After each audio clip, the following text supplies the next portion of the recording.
Hi Naz. Hello, how are Hi. you? I'm good, thanks. Really well. Are you well? I'm great. I had a malfunction with my tripod, so I have to hold the phone with my hands, but you have to bear with me, okay? It's going to move a lot. That's okay. I'm supposed to have a special machine here which should follow me, but it doesn't want to. It Yeah, doesn't want to. Forget it. It's fine. As long as you can see, that's great. Is your family well? Everybody well? everyone's great. Everyone's sending all their love to you. I'm staying with my sister. She came back from the US Yeah. because of the virus, Yeah.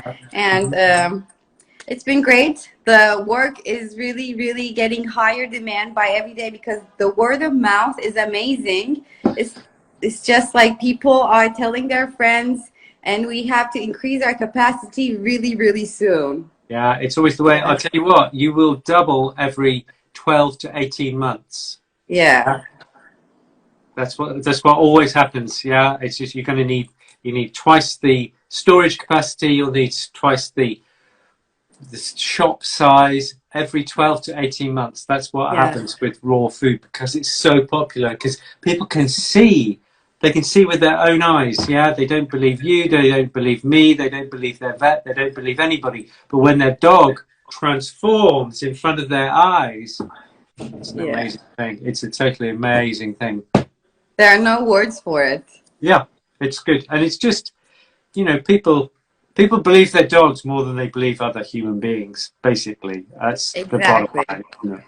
Exactly. And like you said, maybe just a few of them have a hard time taking up raw, but 95% of all dogs, of all cats, Yeah, just like switch to raw and they're immediately in 2 weeks healthier looking, yeah, and especially, yeah, inside as well, I imagine. That's why yeah, they're yeah, looking. yeah, yeah. You see it. You can just see it. You just know, but just because they enjoy their food more, and it's easier for them to poo, and they they smell better, and they've got more energy. That's Yeah. what you see in 2 weeks. There are changes, longer term changes in bone structure and immune function and things like this. But you can see it. Give it Yeah. give it 2 weeks. That's all you need to do. Yeah. There was a company. Today, There was a company over here that yeah. they did the poo challenge, and they said, right, take our food just for 2 weeks Yeah. and see how your dog's poo changes. Yeah. And I don't know, they gave money back guarantee or something. It was Yeah. a 2 week challenge. They said, right, here we give you a special rate for 2 weeks, and if you like what you see, you can start with raw. Yeah, I'm not saying That's amazing. it was clever. It's clever marketing. Yeah. We used to do free testers for raw, freeze dried raw, frozen raw, and it was a really good strategy because once they tasted it, then it was just like you don't even have to explain anything. But we have a smaller capacity, so we had like small testers, just like treat size. But now that the demand is growing higher, we have to like produce and sell, and I mean like send to loyal customers. That's why I can't even like uh, keep testers. You know what I mean? So Yeah, yeah, yeah, because it's great. everybody wants it immediately. Yeah, Yeah, for sure. It's yeah, a great sign. It's a great yeah, sign. It's just yeah. this is the direction that you're going to go. That's how it's going to go.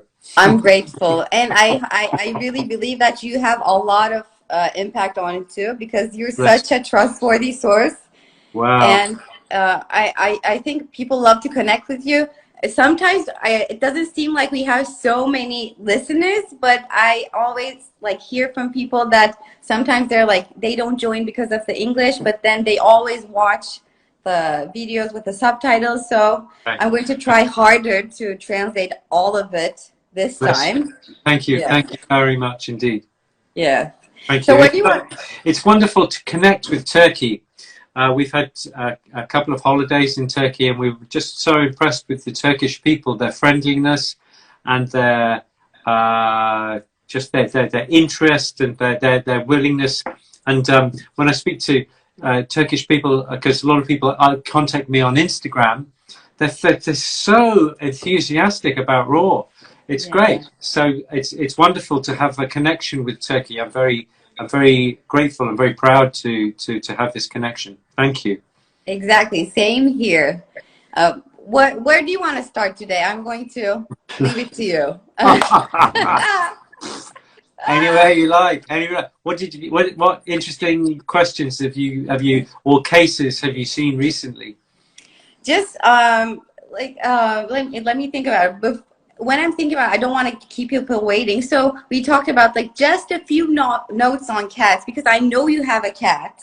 Maybe We do. like from your personal experience, can you not a complete guideline, but whatever you want to say. Yeah. Cool. Okay, cats. So cats are not small dogs. This is what they teach you at vet college, okay? Cats are really fussy. Yeah, so the average dog takes about 1 day to transition over. The average cat, there's 3 types of cat. There's 1/3 of cats will transition over like that, like a dog. 1/3 of cats will transition over slowly, like 1 week, 2 weeks. Yeah, a little bit. And 1/3 of cats will be months. And a very small, maybe 5% of cats, you just won't. Yeah. And the older they get, the more difficult it is. Okay. So, sometimes you can. It's older cats, they sometimes get it and they go, oh, real food. That's what I'm supposed to be eating. Right. I get it. But the older they get, the more set in their ways they get, and the less likely they are to want to go onto raw. So the question therefore is, how do you take a dry-fed cat, a kibble cat, to raw food? Okay, so there's stages of how you do this. So first of all, you take the kibble cat and you put it onto tins. So you get whatever the junk food kibble you're feeding, get the closest junk food, wet food to it, and then gradually. So you've got to do that. Okay, and that could take 6 months, but that's fine because you're moving in the right direction. Yeah, you're going from unhealthy food to healthier food. Yeah. And then when you're on to 100% tinned food, wet food, then there's 2 methods. One method is obvious. You just add a tiny amount of the raw to the wet food, and you gradually increase bit by bit. Yeah? Yeah. The other method is the 2-bowl method. Okay? And this is where what happens is you because cats are very they call it neophobic. They are scared of new stuff. Okay, and yeah, great word. Don't know how you're going to translate that, but you'll find that's lovely. Google will find neophobic, right? They don't like new stuff. So what you need to do then is make the new food not new. And so what you do is you have a bowl of, how do I do this? You have a bowl of the junk wet food, yeah? And then next to it, you have another bowl with just a tiny little bit of raw food in it, okay? Yeah. And you may have to change that every day for 2 weeks. But eventually, the cat is going to think, oh, that's no longer new. And they might start being interested in it. You make it fresh every day, tiny bit, fresh every day. And then you can start introducing the food, because this new stuff is no longer new, because the cat knows the smell of it, knows that it's not going to bite them. It knows that it's just, it smells okay. It's much more subtle than their super processed, ultra processed food or anything like that. But that's it. So you either do one bowl method, a little bit more, 1%, 2%, 3%, or you do the two bowl method. I love that one, actually. I learned that from you. I learned that on a YouTube video, I think. I was like, oh my God, this is a revelation, because I never heard that before. It really helped me with my 2 cats, because one of them was really, really stubborn, and I couldn't get her to eat raw, even if I could get her to eat like kind of cooked. Yeah. But then with that 2-bowl method and the freeze drying helped a lot because it's the same structure, so it's not like, exactly.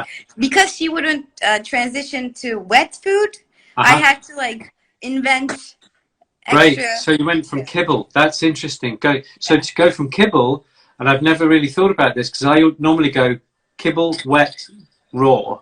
Yeah. But you're a genius because it means that you can go from seriously, because what you're saying is you go from kibble to freeze dried, and then from freeze dried to raw if they'll make it. Exactly. Genius. Okay, that is absolutely fantastic, and that raises the idea that you need to think about the texture of the food. You need to whether it's dry or whether it's wet or whether it's freeze dried.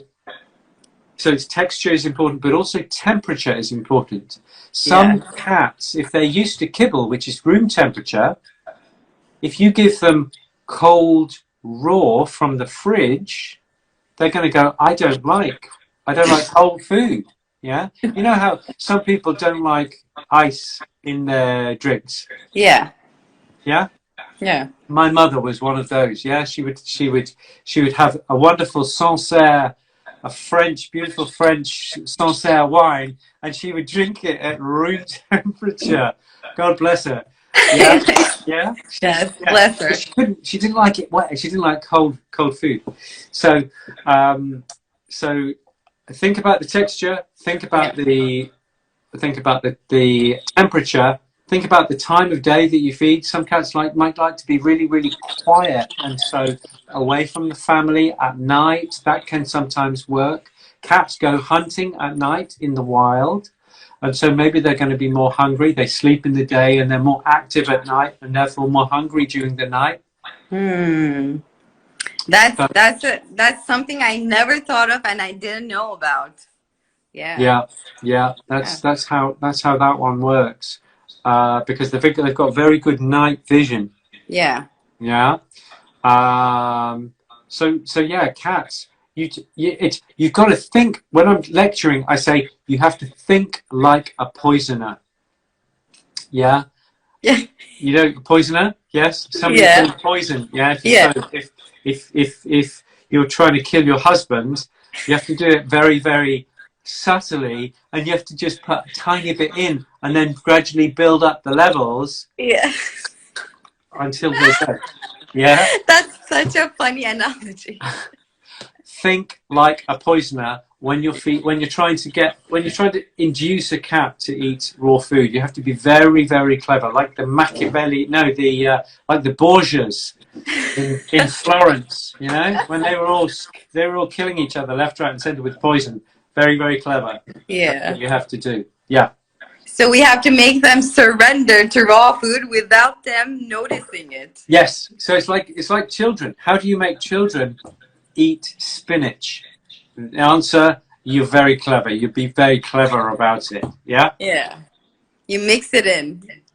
Exactly. You just mix it in very tiny amount. Yeah. Exactly. I think we did a really good bit on cats, and it was like really information that we don't get to see a lot. Okay. So I hope that this satisfies the cat questioners. I think cats. Like I say, we've had cats. I've always had cats through my life, and I love them. It's just that for every one raw cat, there are 50 raw dogs. Oh, okay. Yeah. Ish, might be 100, might be 20, but there's a lot more raw dogs, and so the dogs are going to be leading the raw food revolution for me. Yeah, I mean you have so much experience, like more than 2 decades, so obviously you know more, and UK is one of the first regions to be like starting in this raw business, right? So Australia started. Exactly. And then I think that in the UK and the USA were the first. Exactly. Yeah. We have 2 questions. If you don't mind, I'll read them out. Of course. is there any good advice online on raw feeding a pregnant dog? Yeah, there is.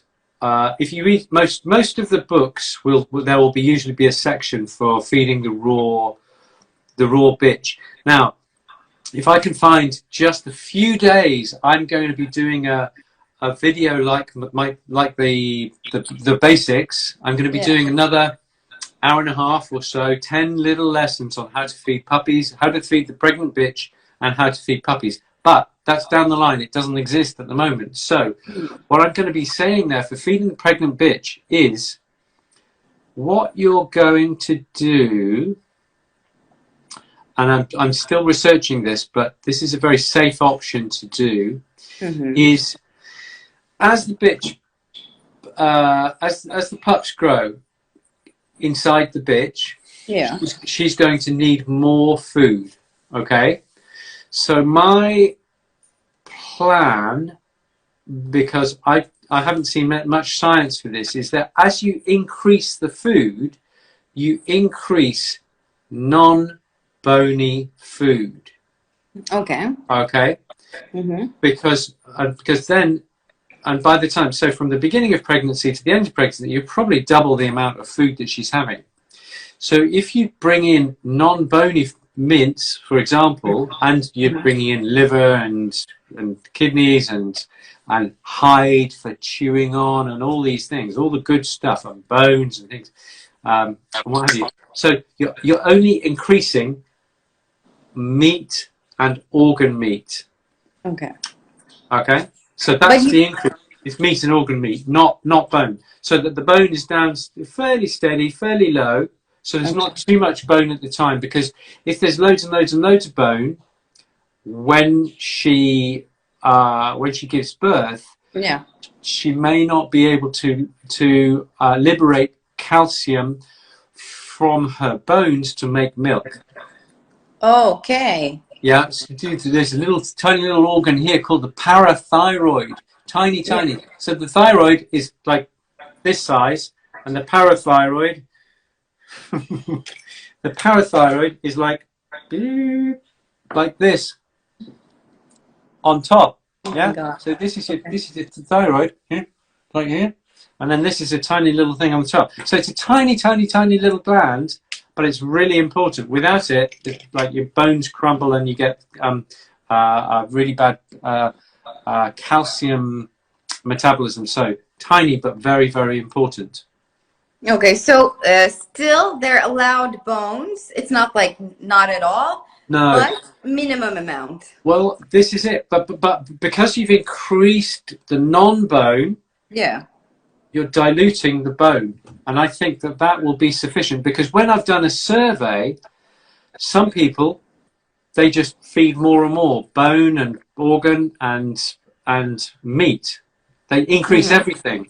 And I'm thinking what's probably more clever is to just have a constant level of bone and increase with the non-bone. Yeah, because then and I think that's a good way, because of there are people who just feed more. Yeah, I think it's safe to do that, and there are people who stop bone like a week before they give birth, but I don't know that there's any science, practical, tried and tested methods for that, because for every owner who stops feeding bone in the last week, there's another person who says, no, I just carry on feeding everything, whatever. Okay, but I just think as the puppies grow, there's going to be less room inside, and so the bone, which is kind of bulky within the intestine, if that's down a tiny bit and we just increase the non-bone, that's my current best thought. Recommendation. Okay. But if when we increase the red meat, the meat and the organ content, do we have to balance the phosphorus? No, because the calcium and phosphorus, they will change, but usually the calcium levels within a raw food diet where calcium's quite high. Yeah. So that will so it'll be about, I don't know, 3 to 1 calcium to phosphorus, and it will just drop down to maybe 1 to 1, which is you know, Hills would say, oh yes, 1.1 to 1 is the best calcium phosphorus ratio. So you'd actually be in that kind of sweet spot where you so by doing that, because most I'm sure you'd agree, most raw foods diet have quite a lot of calcium because of the bone content. And dogs do fine on it. Yeah. Right, there you go. Okay, there I go. What about do you think the bone, not the requirement, but the bone tolerance is different for smaller dogs? Good question. I don't, because I think it depends on the dog. Now, what's going to happen? So let's take a Labrador and a Chihuahua, okay? So Labrador, some Labradors, most Labradors will do well at about 10%, but there are Labradors who can't cope with 10%, and they just need 5%, and some who need 15%, say, yeah? But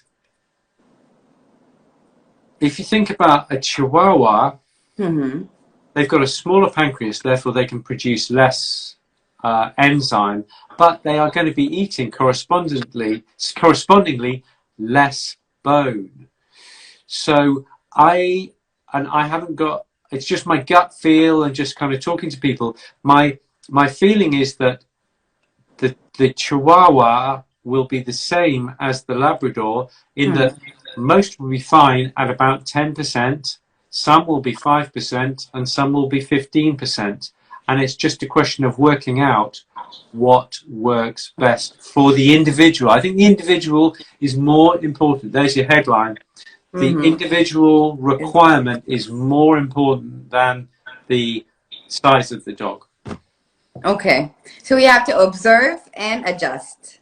Yes, absolutely. So you start maybe you start at about 10%, and if the dog is not digesting bone well, then and they're fit and healthy, then you can just come down a bit. Just put a little bit more mince, a little bit more non bone in there, or extra veg. Sometimes the dog is good at 10%, but they just need more vegetable material just to kind of carry the bone through. Yeah, so it's not just the bone question.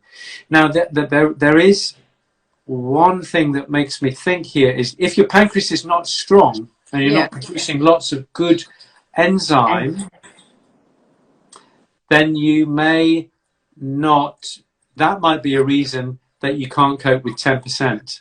And it may just be 10% is good with maybe some digestive enzymes, which you can get on Amazon, human digestive enzymes. Very safe. Very safe. Okay. Yeah, or contact your vet. You've got a very good vet, haven't you? Who's that? Your raw feeding vet? I work with Banu, you know her, the holistic vet here. But she works like a consultant, you know what I mean? Because we did a homeopathy remedies together. But she wants me to take whatever, like the X-rays, the blood tests at other vets. I just like compile a file, then I go to her, and we just design whatever course we're going to take. Okay. Yeah. Okay.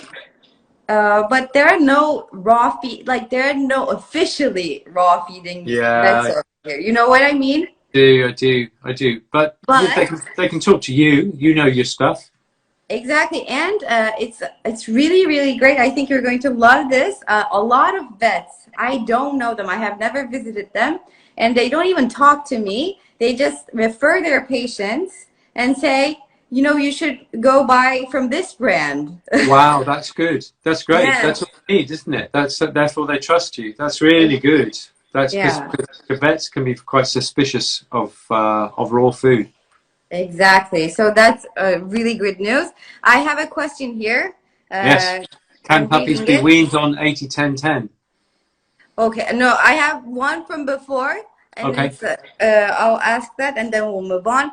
Okay. He says, I have a 5-month-old Akita, and he has tar-like stool, and now she poops once in 2 days, but I don't feed too much organ. We are in the 3rd week of barf. So, do you have any like recommendations that pops up, or we can just?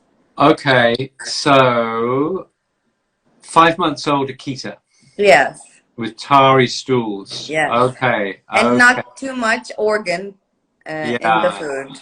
Okay. So what? So the protein options will be, you've got beef, you've got chicken. Yes. Generally, okay. and the same person also asked. We can just like add the question in. The same person asked, how important is the skin and fur in dog diet, because it's hard to find wild prey in Turkey. Which other foods could be equivalent? Okay, that's a really good idea, and I've got some good things to show you in 1 second. When we've just had a delivery, so I'll show you. Okay. So the first question is the tari stool. What I would suggest is just go on chicken alone. Oh. Just for a week, and just see if that does it, and then go on to beef alone. Then you can have a bit of bone in there and what have you. But let's just work out, because that would be the first thing to do. So just chicken alone for a week and just see what happens to the poos, and then do the same with beef. And if you're not making progress after that, it would be worth taking a sample to the vet just to make sure that the puppy hasn't got an infection. Like sometimes you can get Campylobacter or Cryptosporidium or whatever it might be.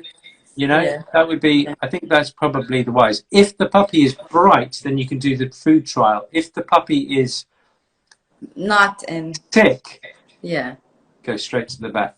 I would suggest. Yeah, it's probably not the food, but they may have had an infection from mum way back, and this is just manifesting now. Or they ate something disgusting in the park or something like that, Okay. As regards the fur and things like that, bear with me 1 second. Just talk amongst yourselves. I've got some amazing things. We've just been to the. There's a guy up in the next town who does amazing treats for dogs. Let me show you. Okay. We're waiting excitedly. The pet nutritionist. Do you guys just work off the? This is a question for me, right? We work off the percent for the bone content, but we also test the calcium to phosphorus ratio, the nutritional tests, it's like R&D process for me, the creation of the recipes. I just calculate at first, and then I test, and then we settle at the recipes. That's how we do it. Okay, you're back. Here we are. Can you read that? Yeah. No, it's kind of blurry. Oh no, really? Yeah. How's that? Kind of. Okay, no. It says rabbit's feet with fur. Oh, and look who's here. Bluebell? What? She is. Yeah. Bluebell's come to say hi. Hey. Hey, Bluebie. Say hi to everybody. Hello. Here you go. Hello, lovely. Oh my God. Such a lucky pup. Oh my God, that's so cute. She's in season, so she's all lovey-dovey. She's like, oh, Daddy, I love you. I love you. Aren't you? Baby? There you go. She's a darling. She's a babe, isn't she? She's really lovely. So there you go. So those are very, very, very, very, very good, because these rabbit feet, they contain manganese and B12, and there's fiber. This acts as fiber. Yeah, you and I eat cornflakes or wholemeal toast or whatever. This is fiber for dogs. They really love them because they're really, really chewy. Yeah. And some people think that the fur is anti-parasitic as well. Oh. Yeah, the fur. If you talk to the old guys, like the old hunters, Yeah. they would give the dog a whole rabbit to clean them out with parasites. Now, whether it's true or not, I don't know. I've never researched it, but there is no harm to giving these things. They love it, and they kind of know from the very start. They know what to do with them. They're very easy to eat. Yeah. And the idea with the fur is that it just like cleans out the inner lines of the intestines. Yeah. Okay. Yeah. And manganese. When we make raw food, it's very hard to get manganese up. And the reason is that dogs were designed to eat the whole prey. The skin, the brains, the lungs, the meat, the everything. Yeah. And so prey always comes ready wrapped in fur, and that would have been part of the meal. That's amazing. But they asked, how can I replace it, sort of, because they can't find whole prey in Turkey. Do you have any recommendations for that? Sorry, just say again. The same questioner asked, since we can't find wild prey, how can we provide the fur-like benefits? See if you can find somebody doing these. Do you think you could get hold of those? I mean, it's like whole rabbit. It must be so expensive. It's so exotic here. Oh, okay. This is £6, which is like €8. Yeah. Don't know how much that would be in Turkey, but yeah, I'm not sure. How else would you get fur? There are treats that you can get. You can get lamb, where they've taken the skin off sheep with the fur and wool still on, or the legs of sheep. Yeah. Can you get hold of sheep? Can you get hold of mutton or lamb or anything? We can get hold of like sheep and lamb, but I have to ask the meat providers with fur, because generally they like tear it apart and sell it for other industries. What about the legs?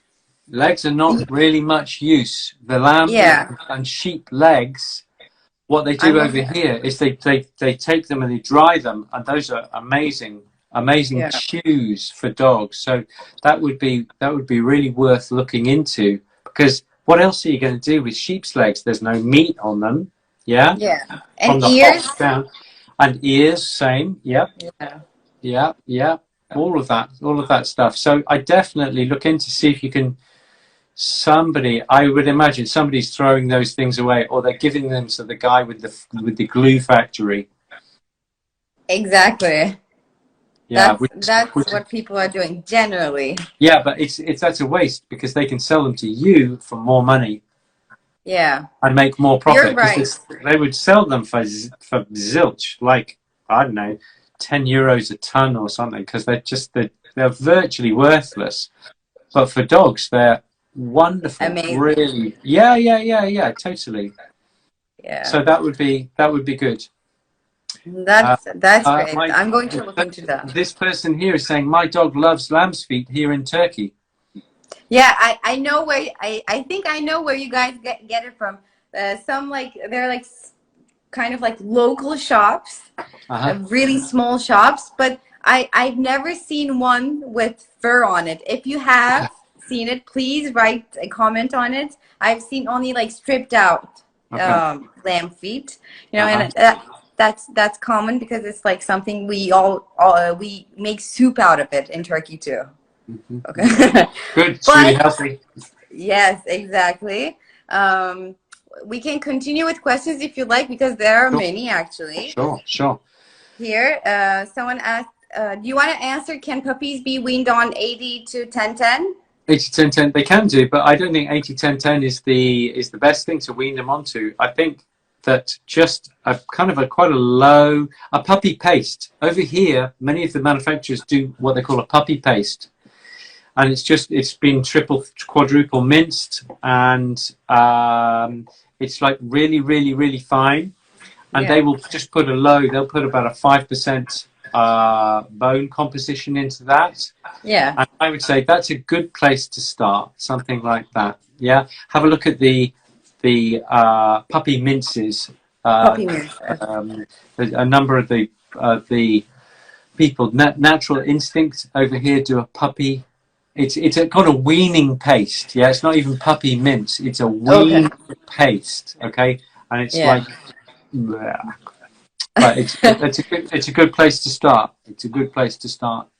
I'm going to check it out too. So I wouldn't go 80-10-10 because then there's organ meat and the bone all in one go. I would go in with the mince and then have bones as a separate thing that the puppies can chew on.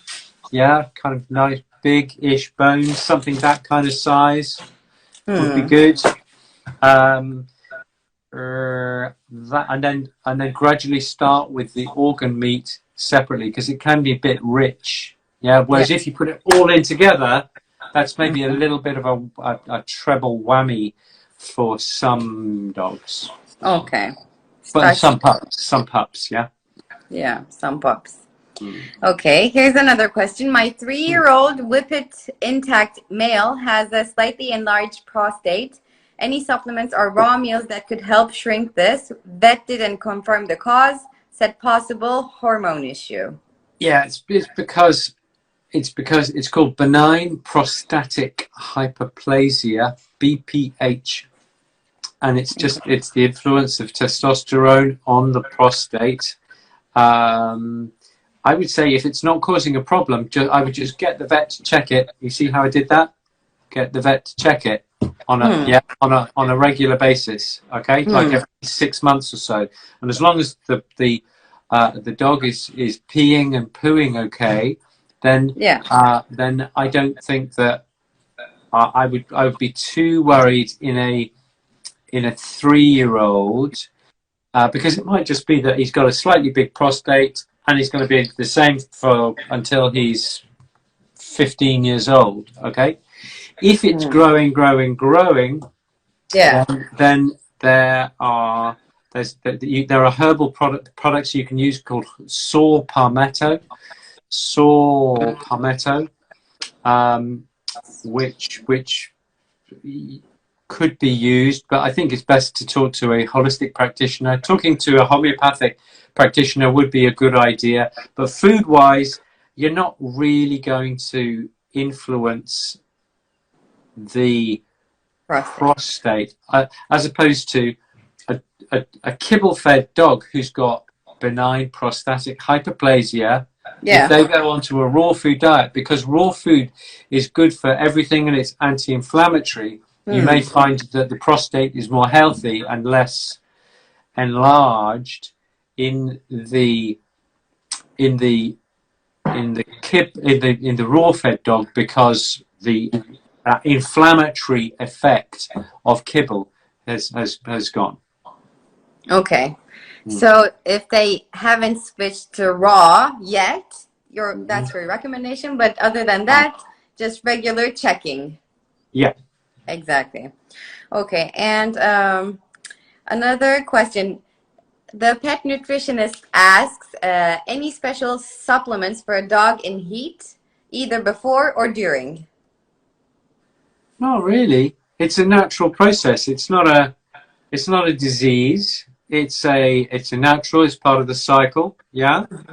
So I would say, if you're not on raw food, then that's the thing to do, because raw food it's gonna a really good varied raw food diet is the answer to most things. If it was me, so Bluebell is just about to come into season, which is why she's so lovey-dovey. Good luck translating that, lovey-dovey. Lovey-dovey. You know what I mean, yeah? Yeah. Daddy, I love you. Yeah. Um, Like this. so great raw food diet. That's really it, because that will just take care of everything. Some people will say, oh yeah, use raspberry leaf. Yeah. And that's one thing that some people do, raspberry leaf, just to help things flow. There are some homeopathics, but if it's not a problem, if you haven't got a disease, then you don't need to treat it. It's like pregnancy. You know, it's not a disease. It's just a state, another stage of life, and so it doesn't need treating really per se. Yeah. There are so many great questions coming up. I'm going to ask you this one. For those who doesn't really know the difference of dried dog food or raw, how are we going to decide which vet says definitely dried and others say something else? Do you understand? It's a little complicated, but does it translate well? Yeah. Who do you believe? Who do you believe? Your vet who's trying to sell you Hills or Royal Canin or Purina? Yeah. Or the vet like me who says raw food? And the answer is, don't believe either vet. Try both and see for yourself. See the results. Don't believe your vet. Your dog will tell you. So try if you're on kibble, try a month on raw. Talk to you and get some raw. And if you're on raw and you're thinking, oh, this is such a pain, try your dog on kibble for a month and see the bad poos and the smelly breath and the farty gut and all these kind of things. Yeah? That will convince you. Okay. I'm just moving on because we have so much. A question for cats. Does bone affect the or increase the urea level? I give quail bone twice a week. Do you think is it okay? It's not going to affect urea. You're talking about blood, urea, nitrogen. What bumps up the BUN, blood, urea, nitrogen? Yes. Is protein. Okay. It's protein that does it. But cats are designed to eat protein. They're not actually. Cats are designed to eat birds and mice and rabbits. They're not carnivores. They're birdivores. They are rabbitivores. They are mousivores. If we're going to be really strictly true, yeah. Okay. So that would be. So bones, that's fine. If you've got a 80-10-10 mix with a tiny little bit of nuts, herbs, and seeds, and maybe some supplements, then you're good. You're good, because that's roughly the ratios within the body. If you can get some skin, for the cat, chicken wings, and things like that, that's really good. Oh, okay.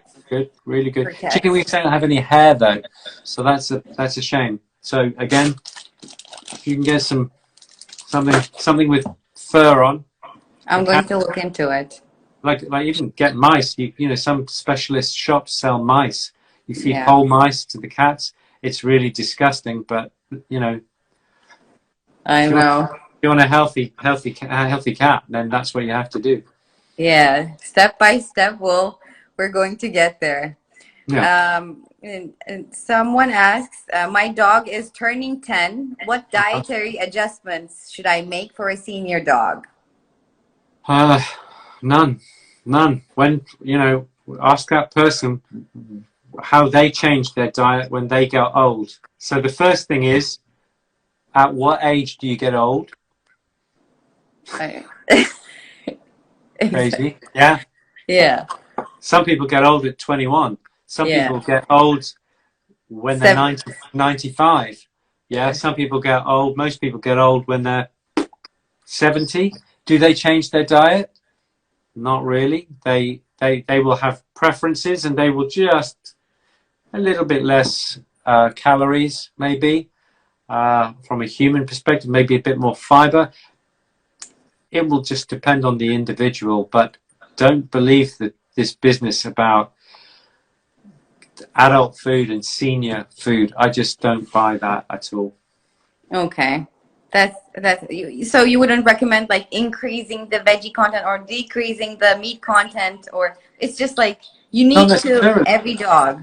Yeah, no, it's unique. You'll just ease it.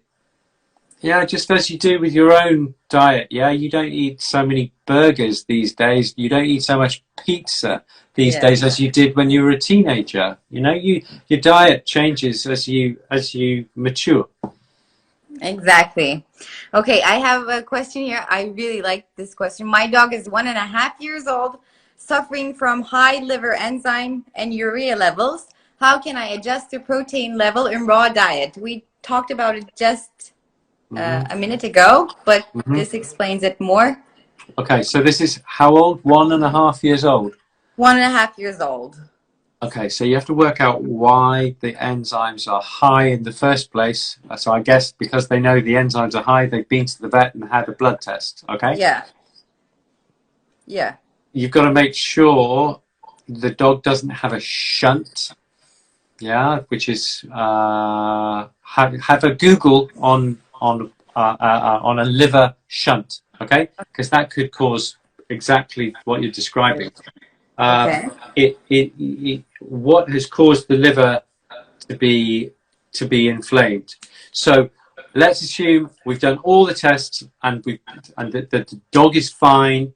It's just that the liver enzymes are raised. Okay, so in that situation, I would say, right, how do we reduce the liver enzymes? So what we'll do is we'll just dilute the protein a little bit. We'll bring in the veggies to about 30%. So we go 80-10-10 is 70% of the bowl. Okay. And then 1/3 veggies. Okay, we would avoid beef and heavy meat, and we would go with a light meat like chicken instead.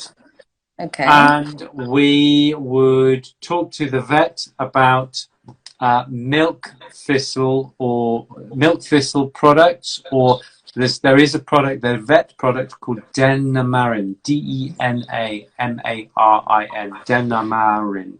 Okay. And that will help to bring down. There are other regular vet supplements which are very good at bringing down liver enzymes. Liver enzymes. Okay. Okay. Since we have a few minutes left, I'm just moving on. Is there anything that can help acid reflux in a 13-year-old bull terrier? Yeah. Yes. So, 13-year-old bull terrier. So the first thing I would do is don't feed the same time. No, when is the acid reflux, first of all? Is it in the morning? Morning. Yeah, we have to ask that. Yeah, okay. So if it's in the morning, we'll answer both.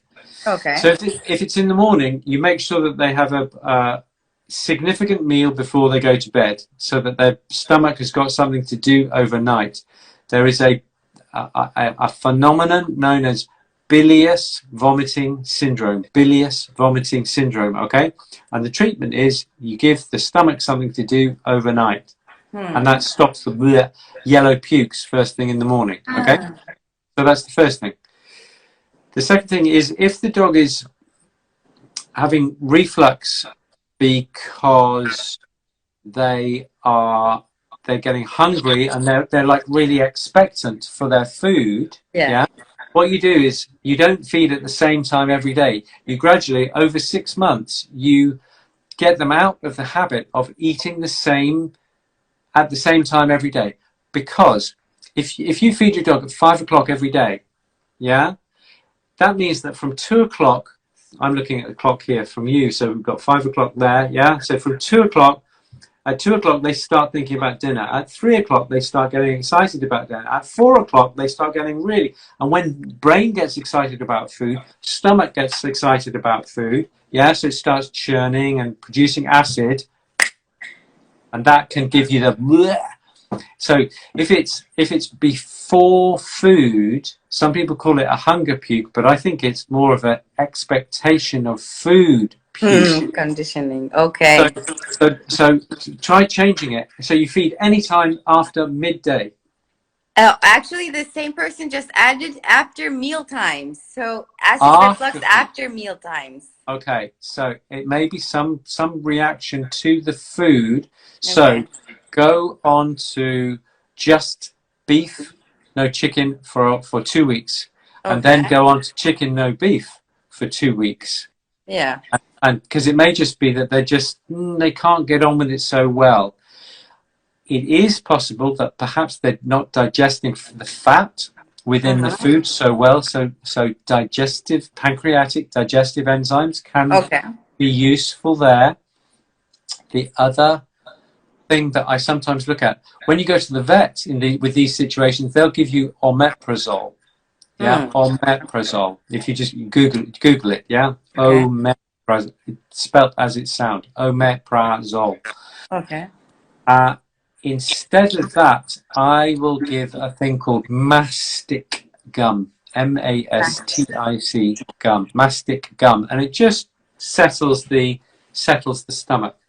Okay. So there's a few things. If you don't know why they are producing the vomit, you just have to try several things. Also, it's worth just adding a little bit of mint herb to the food as a digestive, or fennel or fennel tea as well. Yeah, you get fennel and you grind up fennel, sprinkle it on.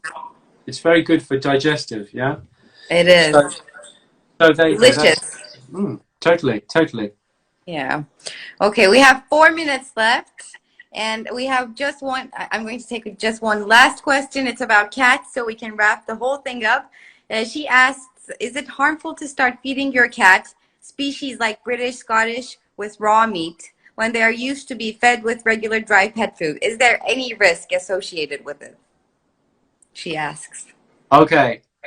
Cats have spent 1 million years eating birds and mice and rabbits. Okay. They've only been eating kibble for 70 years, probably less, 60 years. Yeah, so you've got 1 million years of raw food. Yeah. You've got a tiny little millimeter of kibble. Okay, so I don't buy they are used to kibble. It's like saying, we're all used to chocolate, so why don't we all just eat chocolate all day long? Yeah. Okay. I don't buy it. Or like cornflakes, right? Just like meal after meal after meal. Cornflakes. Just like that. And it's not even that bad. Not a good idea. Yeah. If kibble was so good for you, why don't they feed it to children or astronauts or to soldiers, or they don't. Nobody on the planet eats kibble, and yet we give it to our dogs. Yeah. Because we're convenient. It's because we're being sold to by these multinational corporations who have teams of psychologists saying, let's have fluffy white cats because then we'll sell more food. Oh my God. Yeah. Yeah, it's like cigarettes. It's the same. How do we sell cigarettes? I know. Let's stick a guy on a horse with a cat riding through the Arizona countryside. What's that got to do with cigarettes? Making cigarettes cool, I guess, right? Exactly. Yeah. So, cigarettes kill you, and I think kibble is not very good for you either. Yeah, for sure. 1 minute left, so I want you to have like a closing note. It says like 2 minutes, and it's counting down. So. Okay. I'm so happy that you're here. I think this is the best talk we have ever had. Bless you. Yeah. It's great. It's such fun. And it's really easy for me because we start talking and everybody then joins in. Everybody joins in with the conversation. Everybody gets the conversation. There's somebody just there saying, definitely agree. Thank you so much. Great. So guys, it's just an utter pleasure.